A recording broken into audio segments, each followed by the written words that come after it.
Hello and welcome to FYI Weekly, your official source for the latest news and information from the city of Greensboro. The city of Greensboro scored a 79 out of 100 possible points in the latest listing of the Municipal Equality Index, or MEI. This marks the fourth consecutive year Greensboro placed first among all other cities in North Carolina and South Carolina. The MEI is commissioned by the Human Rights Campaign. It examines the laws, policies, and services of municipalities and rates them on the basis of their inclusivity of lesbian, gay, bisexual, transgender, and queer people who live and work in the city. Cities are rated based on non-discrimination laws, the municipality as an employer, municipal services, law enforcement, and the city leadership's public position on equality. Greensboro scored perfect scores in 3 out of 5 categories, which include municipal services, law enforcement, and leadership on LGBTQ community. The city has long included sexual orientation in its equal employment opportunities policy and scored points for the city leadership's commitment to include the LGBTQ community and to advocate for full equality. The annual MEI is produced by the Human Rights Campaign, which represents more than 1.5 million members and supporters of LGBTQ equality in the U.S. The city of Greensboro, along with Wisconsin-based Alexander Company, broke ground at the historic Printworks Mill in East Greensboro.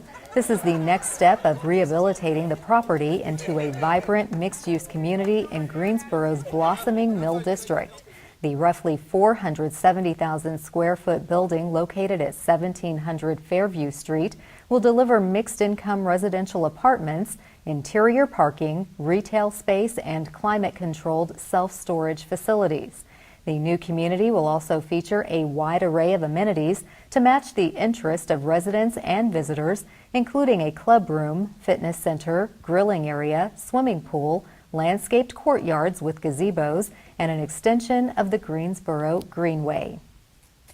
The free recycling drop-off location at Fire Station 43 on Lake Jeanette Road is closed temporarily due to excessive illegal dumping. In the past 2 years, residents have used these recycling dumpsters to discard furniture, mattresses, construction materials, and hazardous waste, all of which should be sent to the landfill or the Household Hazardous Waste Collection Center. In the coming months, the city's Field Operations Department will reopen the drop-off site at a nearby location that will be less prone to illegal dumping. Residents who use Fire Station 43 for recycling are encouraged to check out the GSO Collects app to find another drop-off site or the address for the Household Hazardous Waste Collection Center. Residents can use the Waste Wizard feature in the GSO Collects app to search virtually any item to find out if it should be recycled, trashed, or disposed of in another way. In an effort to help us each improve our quality of life, the city has partnered with Cone Health for a series of brief and informative videos designed to inspire you to make better choices when it comes to healthy living.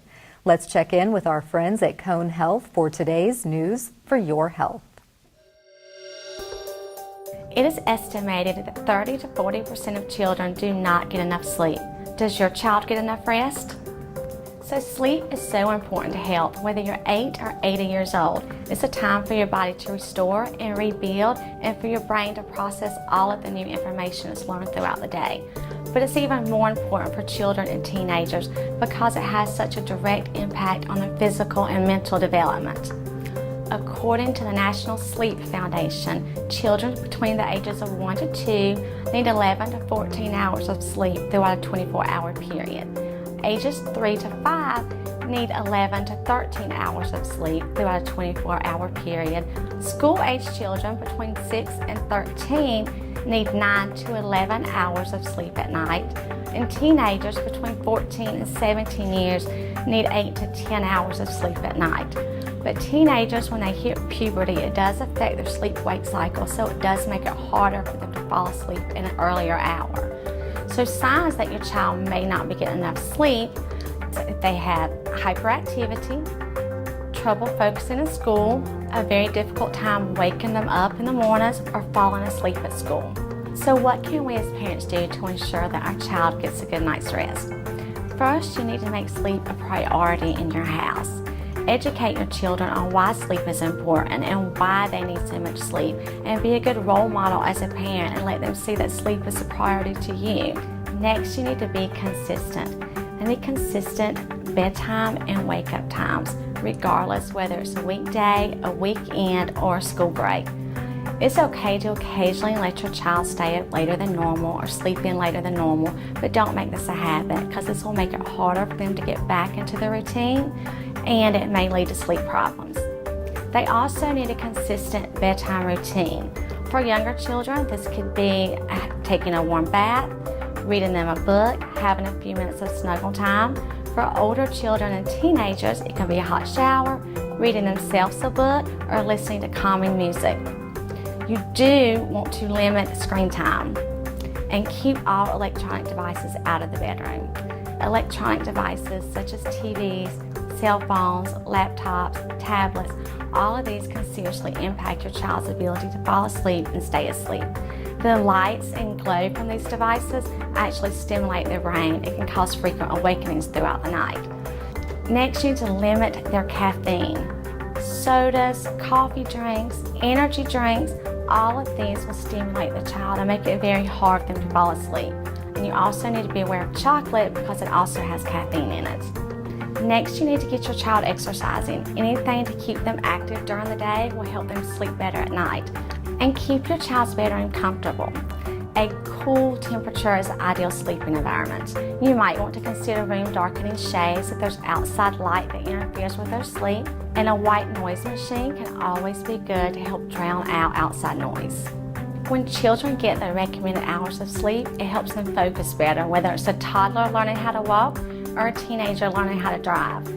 Studies show that when children get the hours of sleep that they need, they're less likely to make unhealthy choices, they're less likely to have behavior problems, and teenagers are less likely to have car accidents.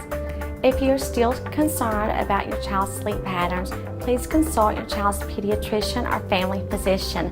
They may want to order a sleep study for your child at our sleep disorder center. Most sleep disorders can be easily diagnosed and treated. Thank you for joining me today. I hope you found these tips helpful. For more information, go to conehealth.com/sleep. I'm Ginger Van Ness. The Greensboro Science Center is making plans for another new exhibit. We'll have that story and more news coming up after the break. Stay with us.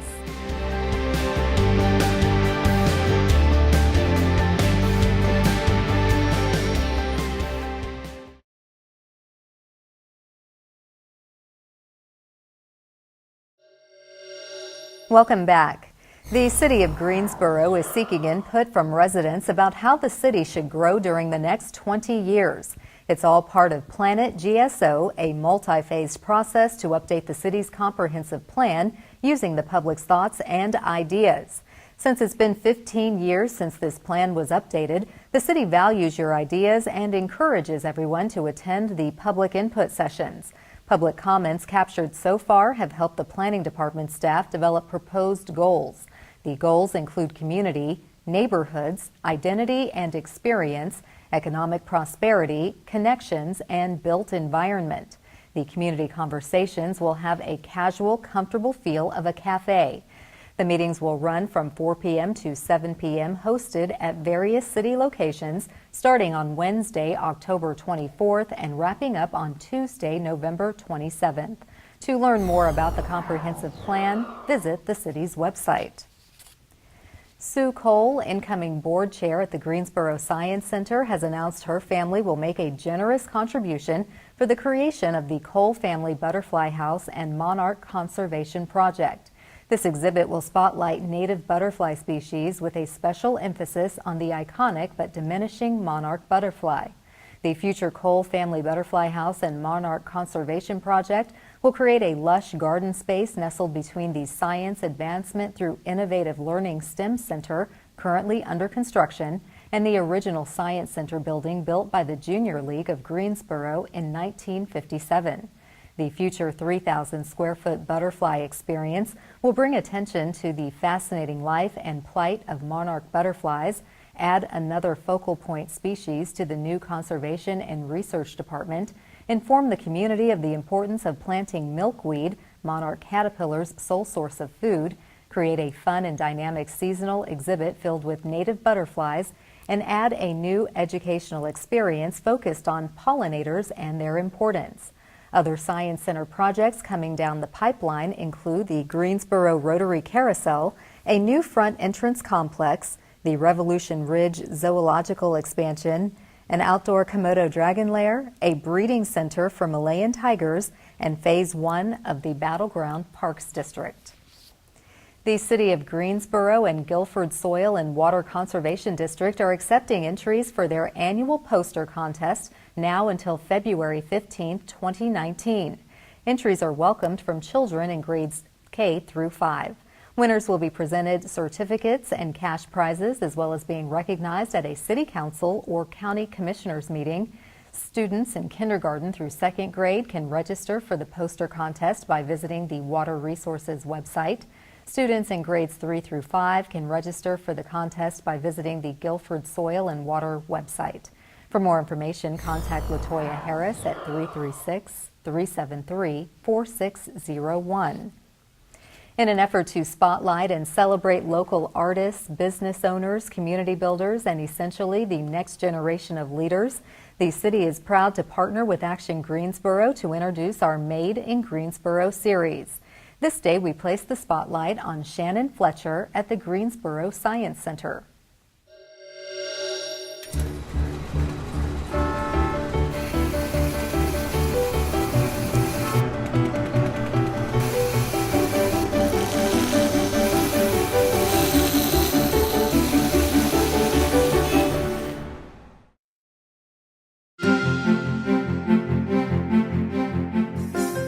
As a keeper at the Greensboro Science Center since 2014, Shannon Fletcher spends every day with some of the center's most charismatic and popular animals.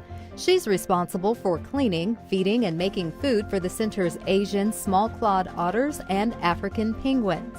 The Greensboro Science Center is just one of a handful of zoos in the world that have been carefully chosen to be a part of the species survival plan for these African penguins. They breed the endangered marine birds, playing matchmaker to bird couples chosen by the Association of Zoos and Aquariums to maintain a healthy and genetically diverse population. Raven is Shannon's favorite. Raven greets Shannon every morning, and during the penguin feed, she likes to sit on Shannon's lap. She describes Raven as being her soulmate.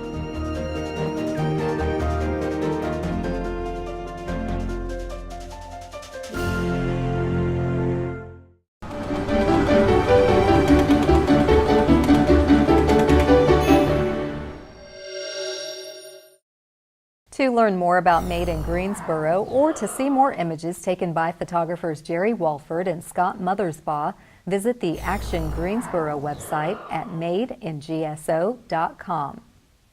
Public speaking does not come easily to most people. The good news is this is a skill that can be mastered through participation in Toastmasters. Coming up after the break, we'll tell you about this professional development tool designed for city employees. Stay with us.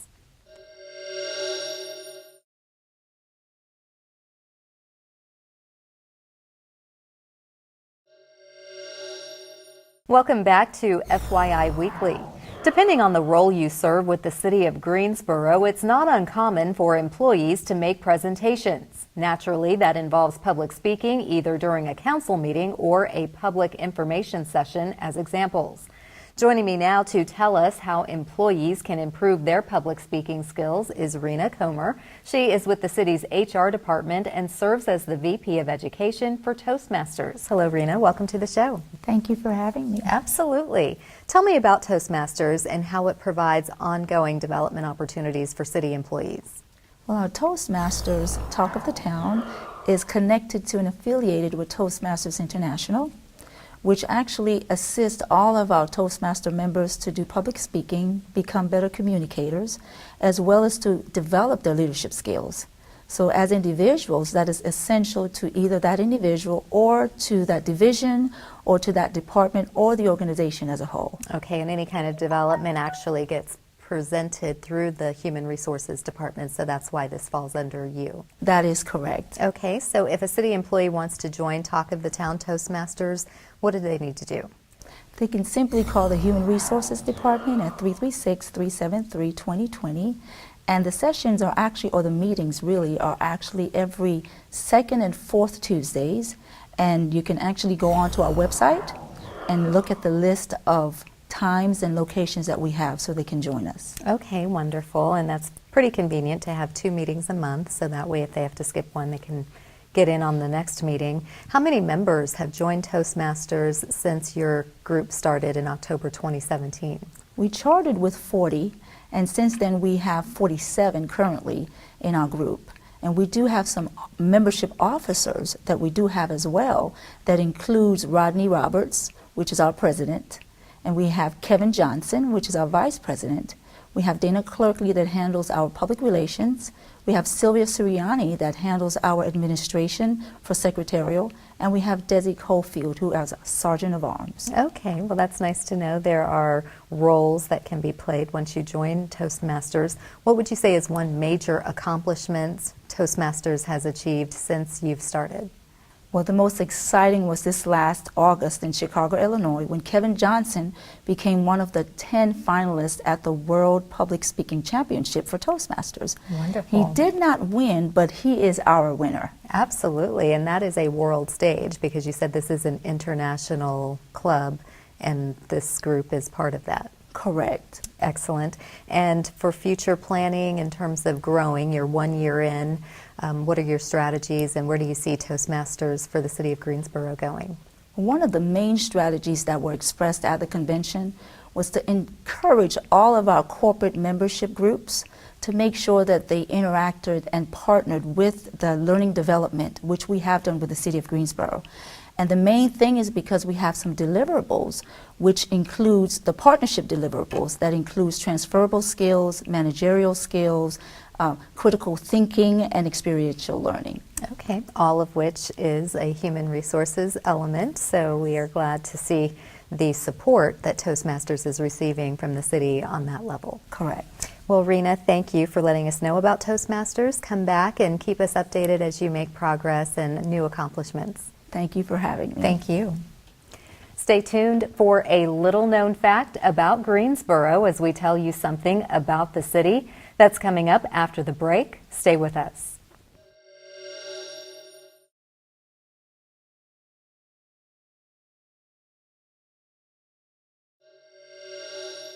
Welcome back. One way to stay informed about what's happening in the city is by attending or tuning in to city council meetings. The Greensboro City Council meetings are open to the public, but if you cannot attend, we broadcast the meetings live right here on GTN, and we also stream the meetings live on the city's website. Council meetings take place at 5:30 p.m. on the first and third Tuesdays of the month on Level 2 of the Melvin Municipal Office Building, located at 300 West Washington Street. The first meeting of the month includes public comments and special presentations. Meetings on the third Tuesday of the month focus on public hearings and city business. The fourth Tuesday is reserved for a meeting as needed. To review the council meeting schedule and agendas, please visit the city's website. Here's an opportunity to learn a little something about the city. Action Greensboro, in collaboration with Synergy Young Professionals, are commissioning a survey of Greensboro's workforce. We need all Greensboro residents to participate in the survey entitled Generation Greensboro. The Generation Greensboro survey aims to identify personal and professional factors that attract and retain emerging and mid-level professionals in the Greensboro workforce. The survey results will provide local employers guidance on the career interests and retention motivators of the current and emerging professional workforce. The results will help to identify business and community factors that can be used to attract and retain emerging and mid-level professionals in the Greensboro area. Finally, the survey outcomes will assist the City of Greensboro, Chamber of Commerce, and Action Greensboro in establishing professional workforce development partnerships with key Greensboro-based companies. The survey is available online, and the community is encouraged to complete the survey by Friday, October 26th. Coming up after the break, we'll showcase our department spotlight. But first, prepare to mark your calendar for all the great events happening this week on the town.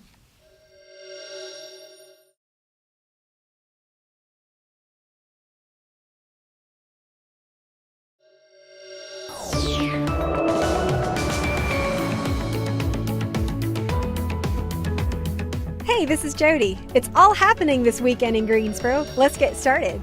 Have you heard about the new PGA Hope program? It's a program that offers all veterans free golf lessons taught by local PGA professionals.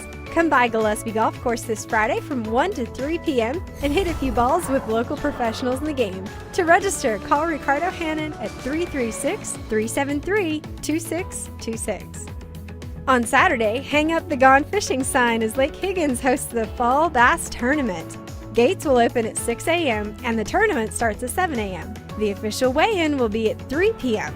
This is a one-fish tournament and the cost for entry is $20. There will be trophies and cash prizes for the first, second, and third place finishers. No pre-registration is required. Visit the Lakes page for more information at greensboro-nc.gov/lakes. After you've been to the lake, venture over for a splash at LeBauer Park on Saturday as it hosts the final Splash at LeBauer Park event starting at noon. This will be the last chance to enjoy a final splash in the interactive fountain before the Piedmont Winterfest ice rink transforms into the seasonal plaza. This free event includes a Zumbini class, a kids' music concert, and more. Check out the complete list of activities and times on the LeBauer Park Facebook page. Do you love going out to dinner, then to the theater? Triad Stage and the Drama Center have teamed with White and Wood Restaurant and Cafe Europa for the Dream Discount Package. Pick up a discount punch card at any of the 4 locations to get 15% off for each purchase. See the Drama Center's production of Midsummer Jersey premiering at the end of November and eat at Cafe Europa. For more information, contact Rosina Whitfield at 336-373-2728. Keep watching FYI Weekly right here on GTN to find out more about events happening on the town. Welcome back.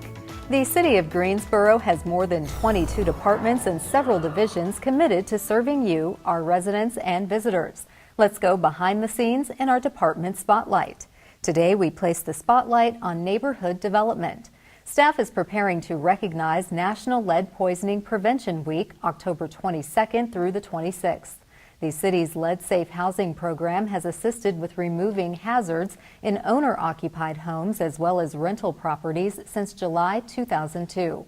So far, nearly 1,000 housing units occupied by low to moderate income residents have been made lead safe as a result of this program.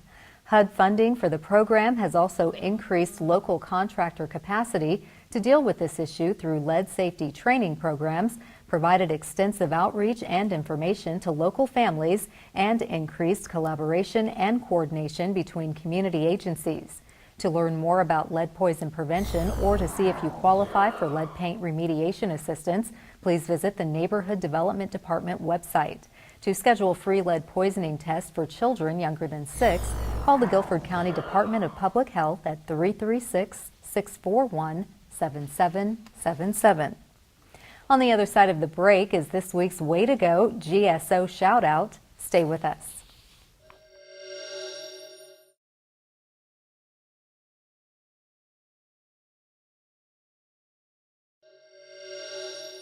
As we draw to a close, we always want to end on a positive note with our Way to Go GSO shout out.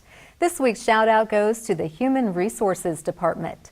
The North Carolina Society of Human Resources Management presented Maria Hicks Few, who serves as the city's Equity and Inclusion Officer, with the Richard Peoples Human Resources Professional of the Year Award.